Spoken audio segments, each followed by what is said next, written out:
Ya, saudara selamat pagi. Terima kasih Anda masih bergabung bersama kami atau selamat bergabung bagi Anda yang baru saja bergabung bersama Sapa Indonesia Pagi.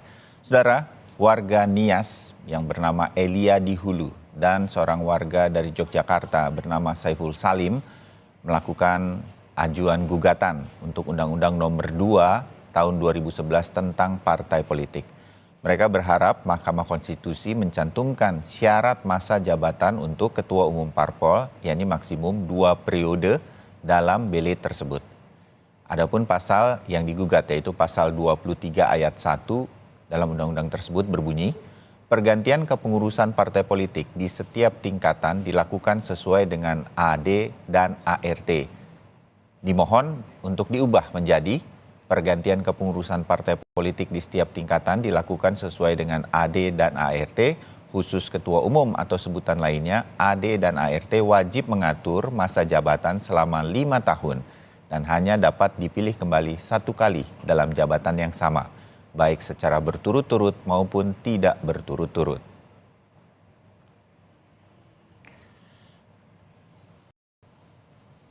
Nah, saudara, undang-undang partai politik yang mengatur tentang jabatan ketua umum yang sebelumnya diatur AD dan ART masing-masing partai politik digugat ke Mahkamah Konstitusi. Mereka menggugat agar jabatan ketum parpol maksimal 2 periode untuk menghilangkan kesempatan bagi pihak-pihak tertentu melanggengkan kekuasaan. Mungkinkah gugatan ini akan diterima atau dibahas oleh Mahkamah Konstitusi? Dan bagaimana tanggapan partai politik mengenai gugatan ini? Pagi ini kita akan bahas bersama sejumlah narasumber yang hadir secara daring untuk Sapa Indonesia Pagi. Ada Ketua DPP PDI Perjuangan Andreas Hugo Pereira, nanti akan bergabung Wakil Ketua Umum Partai Golkar Ahmad Doli Kurnia, dan juga ada pengamat politik dari Universitas Al-Azhar Indonesia, Ujang Komarudin. Kang Ujang, Bang Andreas, selamat pagi, salam sehat. Selamat pagi Mas Bayu, selamat pagi Kang Ujang. Bang Andreas, selamat pagi, Assalamualaikum. Waalaikumsalam warahmatullahi wabarakatuh. Nanti Bang Doli Kurnia bergabung, akan segera masuk, sedang kita hubungi. Saya ke Bang Andreas dulu. Sempat dengar mengenai ini Bang Andreas, dan apa tanggapan Bang Andreas? Pribadi maupun PDI Perjuangan, silakan. Ya, saya baru dengar kemarin memang ada gugatan ini. Ya tentu ya kita menghargailah tiap warga negara punya hak untuk melakukan gugatan judicial review ke MK tentunya. Ya. Cuma ya MK itu mempunyai tugas untuk melakukan review atau judicial review terhadap undang-undang terhadap undang-undang dasar tentunya. Apabila suatu undang-undang itu bertentangan dengan undang-undang dasar yang kemudian karena ada pertentangan itu merugikan hak seseorang gitu. Ya. Hak seseorang yang berkaitan dengan pasal-pasal yang ada di dalam undang-undang itu gitu. Ya. Hak warga negara gitu tentunya di sini. Nah, oleh karena itu kalau saya sih melihat bahwa gugatan ini pertama tentu MK akan memeriksa gitu. Ya. Apakah si penggugat itu mempunyai legal standing atau tidak gitu. Terhadap kasus yang digugat. Legal standing ini maksudnya dia punya kedudukan dari si penggugat itu ada kaitannya dengan tadi dua hal yang berkaitan dengan bertentangan dengan undang-undang dasar dan merugikan hak daripada warga negara tersebut. Ya. Yang berikut tentu ya akan diuji apakah ini memang ada pertentangan dengan undang-undang dasar atau tidak, atau hal ini harus diatur di dalam undang-undang yang sesuai dengan undang-undang dasar atau tidak gitu. Ya. Nah, oleh karena itu kalau saya melihat sih sebenarnya ini adalah apa yang biasa sering disebut dengan open legal policy. Ini wilayah dari partai politik gitu yang diputuskan di dalam diputuskan di dalam pembahasan undang-undang, sehingga memang merupakan hal yang diatur di dalam undang-undang. Atau bahkan di dalam undang-undang sendiri pun seperti apa yang sudah terjadi itu adalah wilayah partai politik, diatur di partai politik masing-masing sehingga diatur di ADART partai gitu. Kalau Anda tidak setuju dengan ADART itu bicaralah di dalam di dalam rapat partai, dalam hal ini misalnya di Munas atau di Kongres, untuk kemudian mengganti ADART tersebut gitu. Ya. Jadi itu hal yang berkaitan dengan wilayah kedaulatan partai tentunya di situ. Iya, baik. Saya ada setujunya dengan sudut pandangnya Bang Andri mengenai bagaimana gugatan ini diajukan oleh seorang dua warga negara, walaupun kita akan tetap menghormati dan menunggu nanti dari Mahkamah Konstitusi ditelaah lebih jauh, didalami. Tapi Kang Ujang, kalau Anda melihatnya dengan alasan bahwa dua warga negara, satu di Nias dan satu di Yogyakarta ini, sepertinya saya menangkap supaya nggak melanggengkan kekuasaan di dalam sebuah partai politik. Di beberapa artikel yang saya baca sebelum kita ngobrol pagi hari ini, mereka berharap partai politik menjadi contoh demokrasi Indonesia. Kan di negaranya presiden sudah hanya 2 periode begitu. Sehingga dengan demikian partai politiknya mencontoh juga atau menjadi semacam negara kecil, negara model untuk kader-kader partai politik.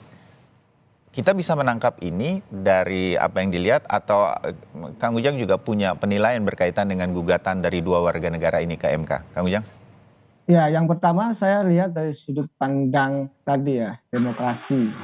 Kalau kita memang mau berdemokrasi ya, sejatinya ya ditata ya, dikelola dengan baik.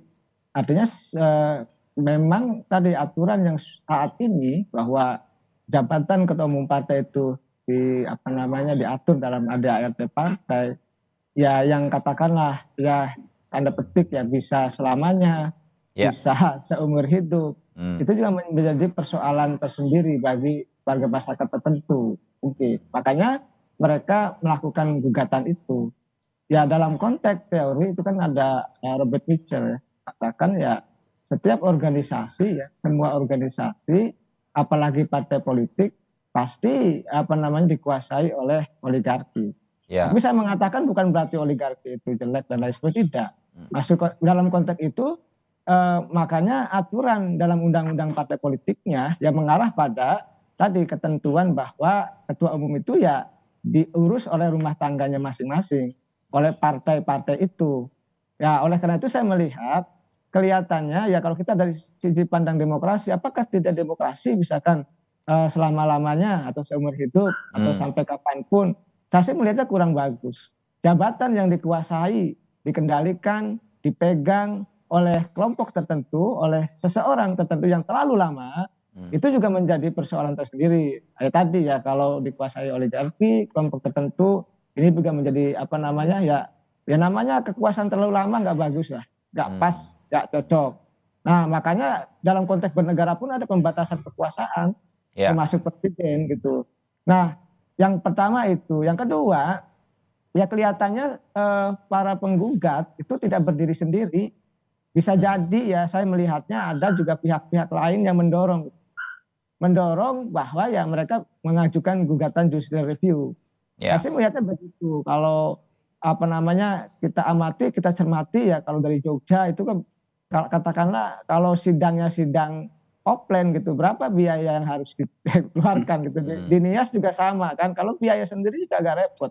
Saya melihat kemungkinan ada pihak-pihak yang memang mendorong ya yang penggugat untuk melakukan judicial review ya untuk kepentingan, bukan hanya untuk kepentingan tadi warga negara ya, kedua warga negara yang menggugat, tetapi ya kepentingan kelompok tertentu juga yang bisa jadi selama ini banyak dikecewakan oleh, mohon maaf ya, ketua umum partai. Nah yang ketiga saya melihat ya enggak semuanya memang yang jabatan terlalu lama itu enggak bagus. Misalkan PDIP memang lama Bu Mega, tapi bagus. Saya lihat partai yang paling rapi hari ini PDIP. Partai yang disiplin PDIP, itu juga bagus.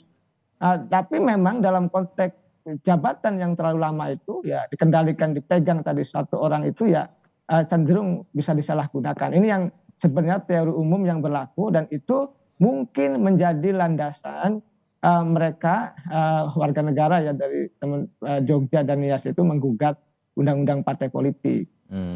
Oke. Ya, saya balik ke Bang Andri. Bang Andri dengan poin-poin 3 tadi dari Kang Ujang, saya agak menggarisbawahi bahwa memudahkan saya dan juga pemirsa ya, Kang Ujang dan juga Bang Andre, siapapun dua warga negara ini ingin melakukan kritik membangun kepada partai politik, terutama di poin keduanya Kang Ujang bahwa ada sesuatu yang terlalu lama, terutama kepemimpinan di posisi manapun di dalam hal ini misalnya partai politik,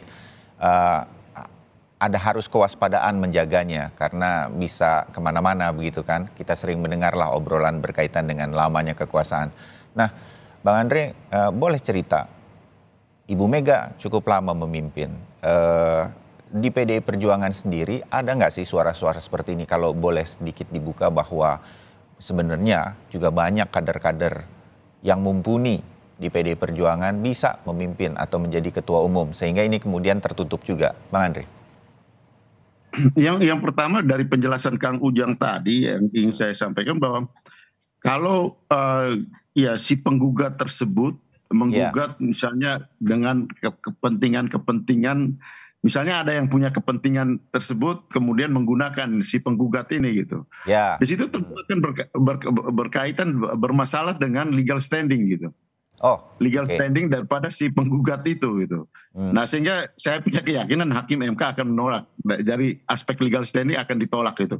Karena itu akan berkaitan apakah dia memang ya anggota partai itu. Apakah dia punya dia sedang mempersiapkan diri untuk menjadi ketua umum. Sehingga kemudian ada kendala-kendala yang diatur di dalam itu, yang kemudian di dalam ADART, di dalam undang-undang yang membuat dia tidak dimungkinkan untuk mengajukan diri menjadi ketua umum. Nah, ketika itu terjadi pasti tidak, karena di dalam ADART partai itu pasti ada ruang untuk mereka untuk tetap terlibat dan mencalonkan diri menjadi ketua umum dengan mekanisme yang ada di partai. Misalnya di PDI Perjuangan, silakan aja, artinya orang bisa mengajukan diri menjadi ketua umum sesuai dengan mekanisme di ADART PDI Perjuangan gitu. Tetapi ya faktanya kan di dalam proses yang sampai sekarang ya di Kongres ya para pendukung dari PAC maupun DPC, DPD itu selalu memberikan dukungan pada Ibu Megawati Soekarnoputri sebagai ketua umum, dan itu terjadi dalam beberapa kali pemilihan ini gitu. Jadi dalam beberapa kali kongres, terakhir kongres tahun 2019 gitu. Nah, sehingga memang mekanisme yang ada di dalam ADART itu memang sudah berjalan mengatur. Dan sebetulnya. Kalau ya kami lihat, kalau saya perhatikan di PDI Perjuangan, proses itu sangat demokratis, baik untuk kongres untuk memilih ketua umum maupun di dalam proses yang di tingkat DPC, di tingkat kabupaten, bahkan di tingkat kecamatan, di tingkat desa, ranting, itu sampai naik ke PAC, kecamatan, naik ke kabupaten, provinsi, dan tingkat pusat gitu. Proses dan mekanisme itu ya sudah diatur di ADART, dan proses yang demokratis gitu, terbuka gitu. Nah, sehingga memang kalau mau melakukan mau terlibat di dalam menjadi ketua umum di situ, ya silakan berproses di dalam mekanisme partai itu gitu. Nah, karena itu ruang itu ada gitu, ruang itu terbuka untuk mereka. Tinggal sekarang ya orang mau pilih dia atau tidak gitu. Nah, ini di situ kan berkaitan dengan legal standingnya gitu. Kalau dia bukan anggota partai, pasti akan ditolak karena legal standingnya. Kalau dia tidak ada kaitan dengan usaha dia untuk menjadi ketua umum, pasti ditolak karena itu pasti tidak relevan dengan proses gugatan ke Mahkamah Konstitusi tersebut. Oke, baik. Kita dapat poinnya dari Bang Andre. Juga apa yang sebetulnya terjadi di dalam internal partai PDI Perjuangan. Saya tersambung juga, atau kami tersambung melalui sambungan telepon dengan pakar hukum tata negara Bivitri Susantri. Mbak Bivitri, selamat pagi. Selamat pagi Mas Bayu, Pak Ujang, Pak Andre. Siap, Mbak. Selamat pagi. Mbak Bivitri. Kita sedang bicara, Mbak Bivitri, mengenai gugatan dua warga negara Indonesia berkaitan dengan undang-undang partai politik. Diharapkan mereka bisa melakukan perubahan di undang-undang partai politik ini melalui Mahkamah Konstitusi. Mbak Bivitri, tanggapan Anda mengenai legal standing-nya nih, kalau dari Mbak Bivitri, silakan. Oh, legal standing dulu ya. Iya. Kalau legal standing ini memang kita nanti perlu lihat deh, karena memang betul tadi saya sempat mendengar ya Pak Andre berbicara soal legal standing, dan memang belakangan ini Mahkamah Konstitusi itu sering ketat sekali. Saya kira ini ada kaitannya juga dengan berbagai isu ya terkait kepentingan-kepentingan politik. Karena begini, dulu itu memang legal standing itu sangat luas. Sehingga beberapa teman yang dosen begitu bisa punya legal standing ketika mempersoalkan masalah-masalah terkait undang-undang politik, undang-undang partai politik, undang-undang pemilu dan lain sebagainya, karena dianggap ada tantangan bagi dosen seperti saya sendiri ketika menceritakan hal-hal yang ideal di kelas, sementara dalam kenyataannya semua begitu luar biasa tidak ideal.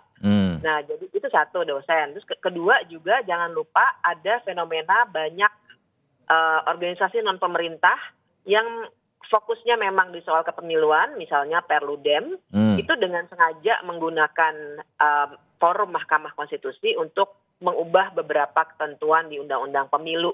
Oke. Karena susah sekali untuk berbicara perubahan di DPR. Nah, tapi memang yang sekarang ini jadi fokus karena dua orang itu bukan orang NGO, bukan orang organisasi non pemerintah, bukan juga anggota partai politik, sehingga Pak Andre betul dalam hal pasti MK akan mempertanyakan karena legal standing itu, Mas Bayu dan semuanya itu juga akan sangat tergantung pada kemampuan untuk membuktikan kerugian konstitusional yang dialami oleh pemohon. Nah, MK itu biasanya mengejar di situ. Mana kerugian konstitusional Anda? Karena dalam undang-undang MK maupun putusan-putusan MK yang mengatur atau memberikan guidance soal legal standing, dikatakan harus ada kerugian konstitusional yang dialami oleh pemohon.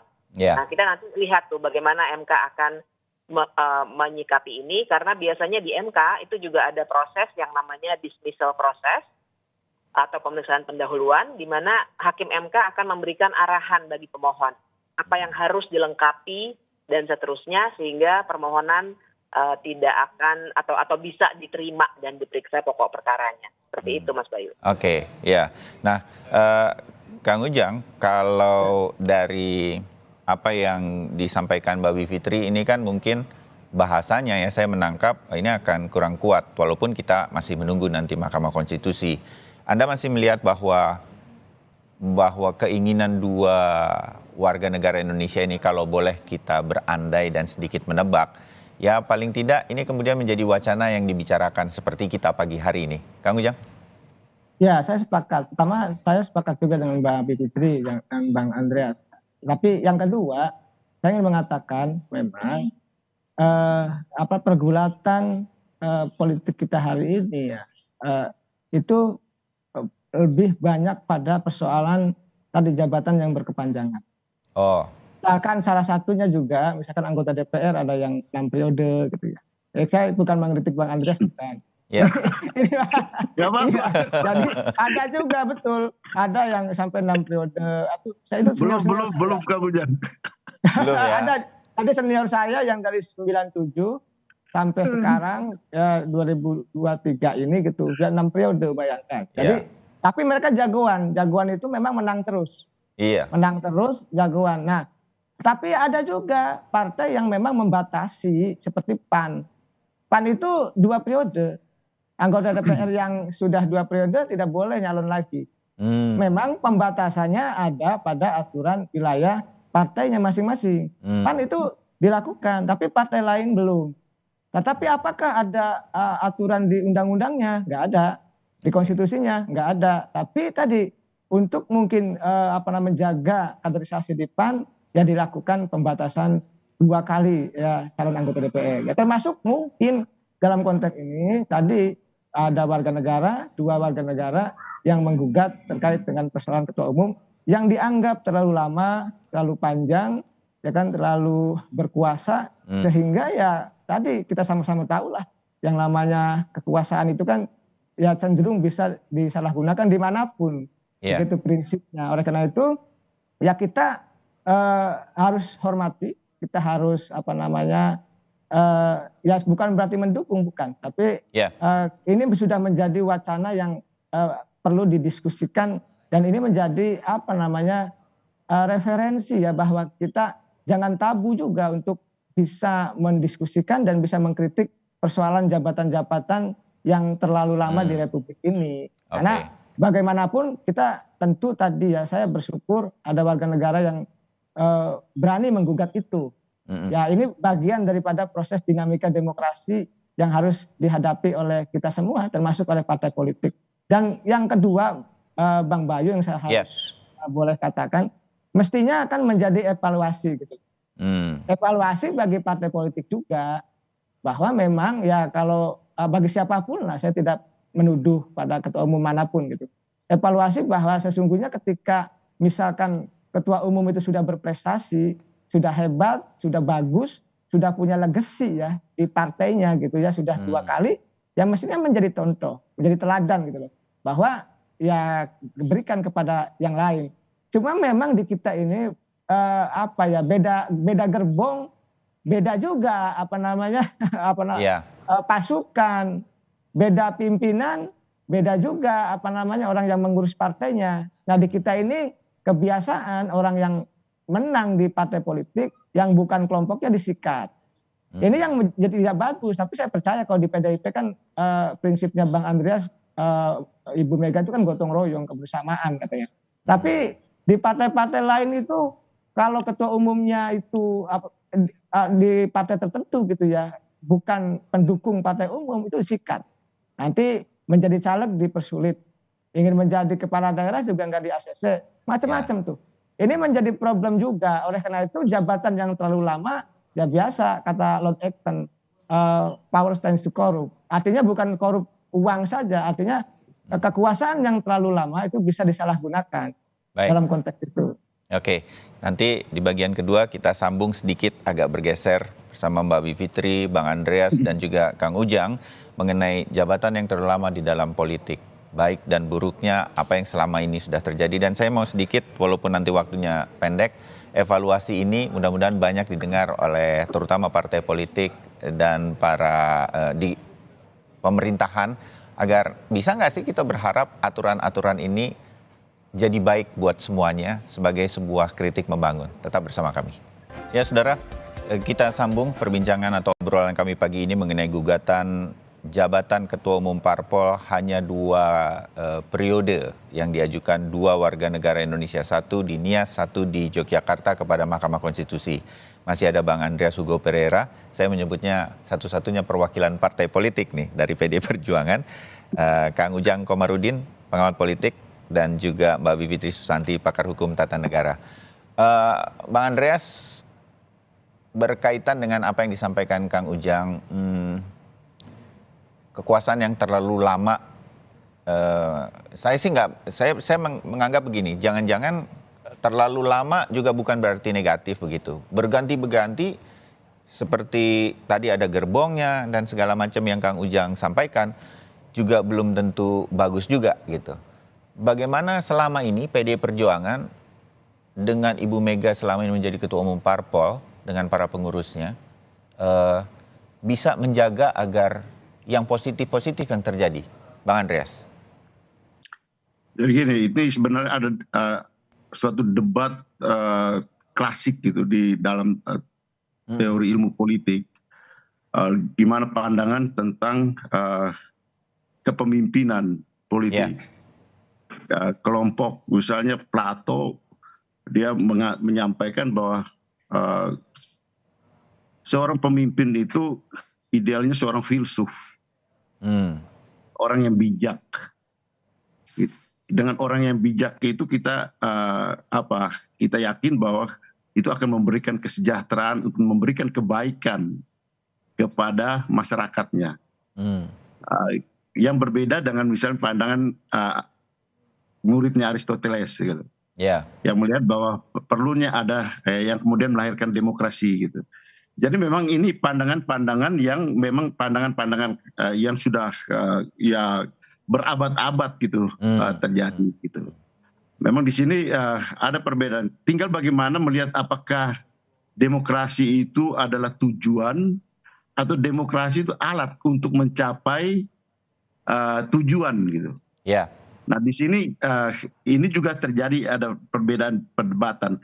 Nah oleh karena itu hal yang berkaitan dengan soal ini kayak soal kepemimpinan termasuk hal yang kita bicarakan hari ini, nah itu diatur di dalam organisasi masing-masing gitu ya, soal partai politik ini. Jadi misalnya ya sekarang kalau memang kalau di dalam partai itu dianggap bahwa ya perlu ada pergantian dan perlu ada pembatasan, diatur saja di dalam anggaran dasar anggaran rumah tangga seperti sebagaimana yang diatur di undang-undang dasar sekarang gitu. Ya. Demikian pun di partai yang lain gitu. Kalau you tidak setuju dengan itu, ya jangan terlibat di situ gitu. Karena itu juga bagian dari demokrasi gitu. Ya. Nah, tapi kenapa? Karena kalau melarang ini akan juga mengakibatkan orang lain merasa hak saya untuk masih mau mendukung mereka kenapa dibatasi gitu. Ya, oke. Misalnya ada orang yang kami masih mau mendukung dia, kenapa dibatasi dengan 2 periode saja gitu. Ya. Itu juga akan menjadi perdebatan. Bisa jadi ada yang menggugat terbalik gitu. Kalau misalnya itu diatur gitu. Jadi ya sebenarnya itu tadi sebenarnya di sini kan sudah diatur bahwa ini diatur di dalam internal. Ya kalau memang ya di internal masing-masing di organisasi masing-masing gitu. Iya. Karena memang ya wilayah ini adalah wilayah ya bukan merupakan wilayah. Kalau kita bicara dalam konteks kenegaraan, ya kita atur di dalam konteks ya undang-undang dasar, undang-undang gitu. Iya, baik. Kita dapat poinnya, Bang Andreas. Mbak Bivitri, Anda mungkin melihat juga, walaupun baru singkat ya ini terjadinya, tetapi 2 orang warga negara ini kan bisa saja mereka, di belakang mereka ada orang lain. Kalau kita punya asumsi, bisa saja betul-betul pribadi, bisa saja mereka juga sebetulnya adalah anggota partai politik atau mantan. Kita belum mengevaluasi sampai sana. Tapi apakah Mbak Bivitri melihat atau punya catatan bahwa saya agak nggak yakin bahwa 2 warga negara kita ini kurang tidak sama sekali mengerti mengenai hukum tata negara. Paling tidak saya berpikir juga, ini kalau ke Mahkamah Konstitusi pas atau tidak mengajukannya ini kan pasti punya perhitungan. Anda melihat sesuatu atau kemungkinan 2 warga negara ini mengajukannya sampai ke MK, Mbak Bivitri? Iya, baik. Siapapun itu, saya berterima kasih pada mereka. Karena menurut saya mereka sebenarnya sedang mewakili perhatian, concern, kegelisahan barangkali kita bersama tentang partai-partai politik. Nah, saya belum cek background mereka ya, tapi kan saya lihat begini. Orang-orang yang maju ke pemilu, apalagi ini dalam tanda kutip orang biasa ya, asumsikan aja dulu orang biasa, itu kan karena mereka juga punya rasa frustasi yang mereka ingin salurkan. Nah, mereka ingin salurkan kemana? Kalaupun mereka adalah anggota partai politik atau orang yang terafiliasi dengan partai politik, tetap saja kita paham bahwa ada yang namanya elit politik. Banyak sekali teori-teori tentang elit, dan bahkan di Indonesia, elit ini juga faktanya berkelindan dengan kultur feodalisme kita. Sehingga walaupun katanya demokratis, saya cukup yakin banyak sekali anggota biasa yang sebenarnya ingin mengajukan orang lain dan seterusnya. Tidak bisa, karena kultur feodalisme dan elit yang sangat-sangat kuat. Jadi kita juga jangan naif gitu loh. Jangan berpura-pura bahwa semua orang di dalam partai politik itu, kita semua paham lah ya, semua orang di partai politik itu punya suara yang sama besarnya. Tidak, karena ada elit partai politik. Nah, kemudian yang kedua yang saya komentari, pandangan Mas Bayu tadi, jangan-jangan kalau cepat-cepat berganti juga tidak bagus. Nah, kritik saya terhadap Mas Bayu atau pandangan tadi adalah, menurut saya berganti-ganti itu malah bagus. Asal jangan misalnya 1 tahun terus digulingkan secara ini gitu ya, secara inkonstitusional dan lain sebagainya. Tapi pembatasan masa jabatan itu bagus, karena kan kita justru tidak mau organisasi bergantung pada orang, tapi pada organisasinya itu sendiri. Menurut saya pimpinan yang sukses itu adalah pimpinan yang menciptakan atau mampu menciptakan pimpinan-pimpinan lain dan sistem kerja di organisasinya supaya berjalan dengan baik. Jadi kita nggak tergantung pada si A, si B, si C, tapi apakah si A, si B, si C itu mampu menciptakan ruang demokrasi yang baik di partainya. Nah, jadi kalau dalam konteks dua orang ini, memang ada tuh teori yang namanya casting democracy. Jadi di banyak negara, demokrasi itu memang dipaksakan untuk menjadi baik, karena kalau hanya bergantung pada politisi di DPR untuk mengubah undang-undang, maka memang demokrasi itu tidak akan terbentuk dengan baik. Makanya dibilangnya crafting, kayak kerajinan tangan begitu ya. Yeah. Nah, jadi saya pernah tuh membantu menerjemahkan undang-undang partai politik Jerman ke Indonesia, karena tujuannya waktu itu untuk membentuk supaya partai politik juga bagus. Kalau di beberapa negara seperti di Jerman dengan mode crafting demokrasi itu, mereka bikin ketat. Partai politik itu harus demokratis dengan misalnya munasnya harus seperti ini, one person one vote, harus ada program dan lain sebagainya, lengkap sekali. Kalau di kita undang-undang partai politik itu kan memang sangat-sangat minim, dan kita harus paham konteksnya bahwa momentum untuk mengubah banyak persoalan di level undang-undang itu kita sudah lewat 20 tahun yang lalu. Sehingga kalau sekarang kita berharap ada sesuatu yang mau memperbaiki partai politik yang, mohon maaf ya Pak Andreas, tapi kan kita paham ya banyak sekali catatan untuk partai politik ini. Kita mau ubah, meminta politisi di DPR, ya nggak bisa karena benturan kepentingan. Semua politisi di DPR kan anggota partai politik. Tentu saja mereka nggak mau membuat aturan main yang menyusahkan diri sendiri, membongkar elitnya sendiri, dan seterusnya. Makanya akhirnya masuklah dua orang ini, siapapun mereka, sekali lagi, saya berterima kasih supaya kita bisa bincangkan ini secara lebih terbuka. Gitu. Oke. Kang Ujang, Anda setuju dengan analisanya Mbak Bivitri, dan kalau iya begitu, tentu kita berharap berganti-bergantinya ini punya semacam sistem, sehingga kemudian kalaupun berganti, ini sebagai sebuah wacana ya, bisa ini diatur agar semua juga berjalan baik bagi demokrasi di partai politik ya, Kang Ujang? Ya, sejatinya harus bisa diatur ya. Kita punya pengalaman misalkan dengan tadi kebiasaan jabatan yang terlalu lama. Akhirnya kemarin kan mohon maaf ya, presiden pun kan ingin 3 periode gitu kan, ingin menunda pemilu, ingin perpanjangan masa jabatan, kan itu karena kekuasaan itu kan lezat, nikmat, mengenakan ya. Tadi membuat orang terlena sehingga ya pengennya panjang masa jabatan itu. Ya saya tentu tadi ya Mbak Bivitri sebagai dosen, kita dosen ya tentu ingin sistem ketatanegaraan ideal. Nah ideal dalam arti ya ya kita bicarakan bersama, bukan hanya dalam perspektif partai politik tadi ya yang sampai saat ini ketua umumnya tadi masih banyak jabatannya yang terlalu lama. Nah kita tentu harus bijak ya. Negarawan kan gini, derajat tertinggi dari seorang politisi itu kan seorang negarawan.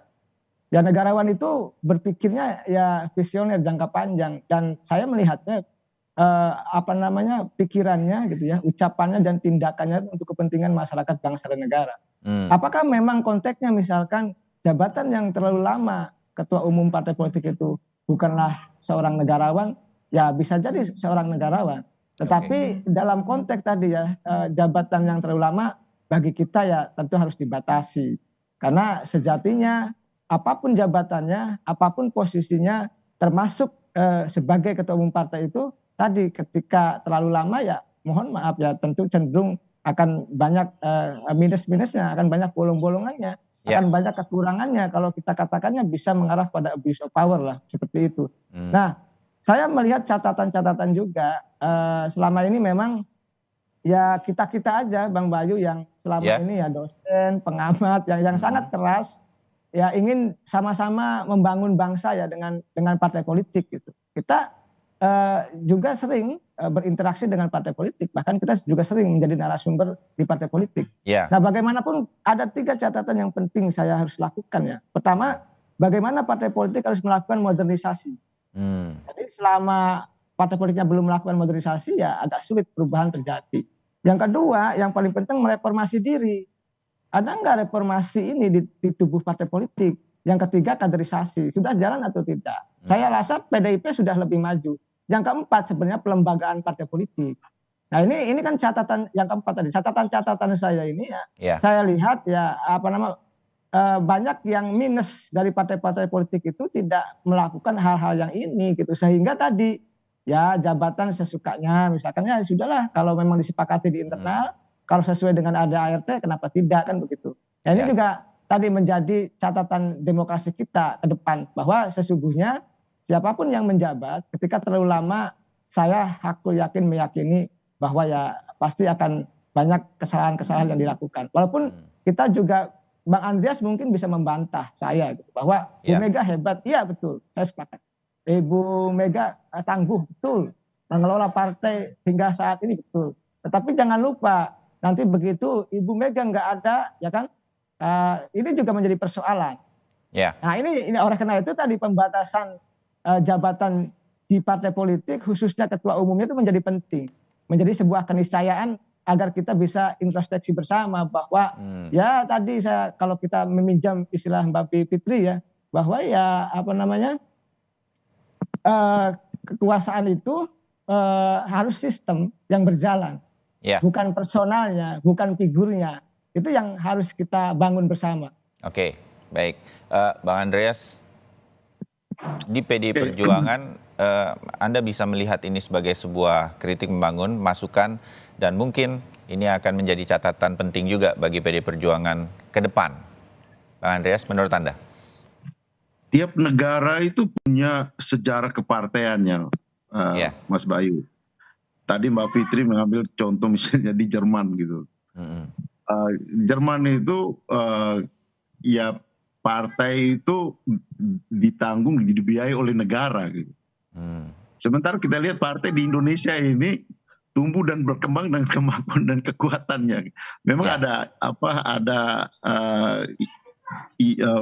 kontribusi dari negara dalam bentuk tiap suara, tapi sangat-sangat kecil gitu dari jumlah itu. Gitu. Memang, nah itu satu hal gitu, sehingga ketika kita bicara soal ini, kita bicara soal bagaimana ini diatur di dalam konteks kenegaraan menjadi tidak adil juga gitu.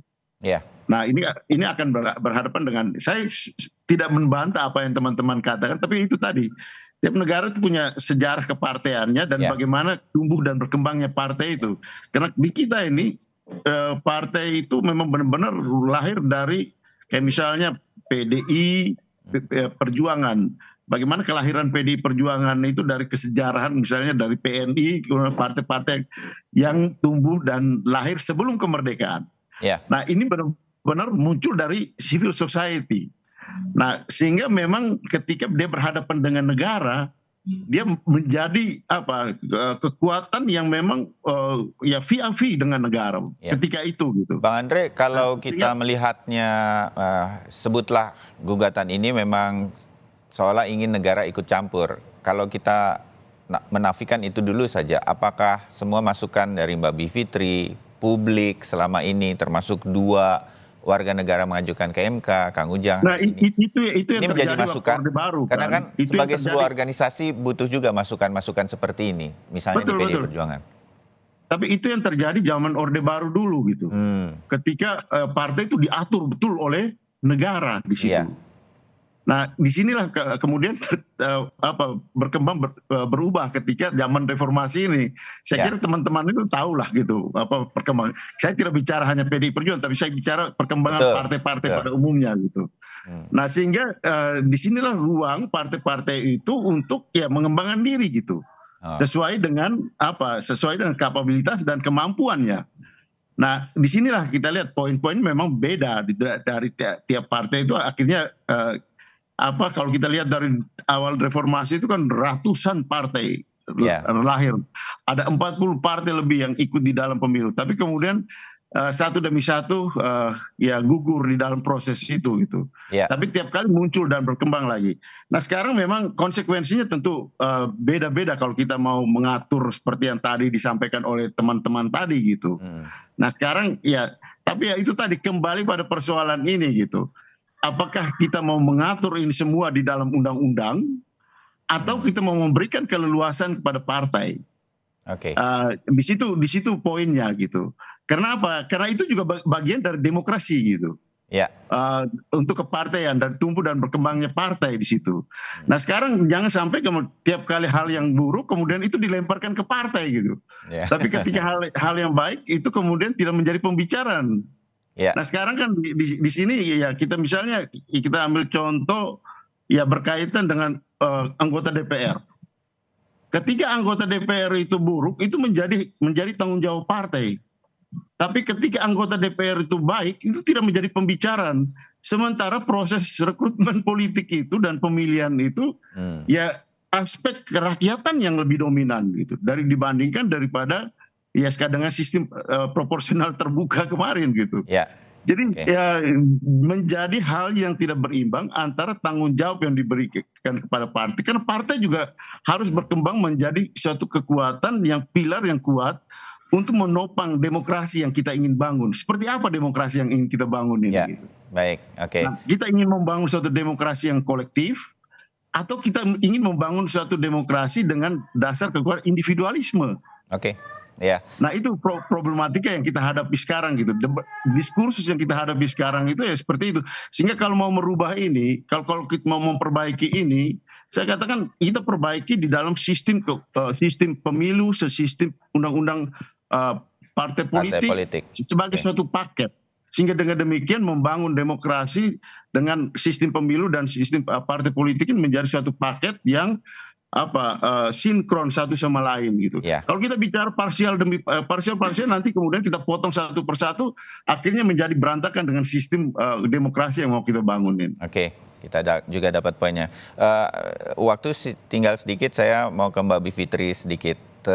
Kita nggak mau kembali ke Orde Baru di mana negara begitu mengatur partai politik. Sekarang sebetulnya sudah lebih baik partai politiknya, tapi partai politik punya cara masing-masing. Nah, bagaimana supaya ini sejalan? Kita bisa berharap pada sebuah, tadi Bang Andre bilang, Mbak Bivitri, komprehensif, ada sebuah pembicaraan sehingga semua diatur dengan baik untuk demokrasi, termasuk bagaimana parpol mengatur sistemnya bagi demokrasi secara internal. Mbak Bivitri. Iya, idealnya sih saya setuju ya. Tapi kan seperti yang saya katakan, kita sebenarnya sudah kehilangan momentum itu. Pada saat ini kalau kita mau berharap kita bikin grand design seperti pada awal-awal reformasi tahun 2000-an awal, saya kira kita sudah tidak punya lagi momentum itu. Karena sekarang banyak sekali yang sudah mendapatkan keuntungan dan kenyamanan sehingga tidak mau diubah-ubah lagi. Masalahnya di situ. Yang kita harus ingat terakhir Mas Bayu, saya ingin menekankan bahwa partai politik itu memang beda dengan organisasi biasa.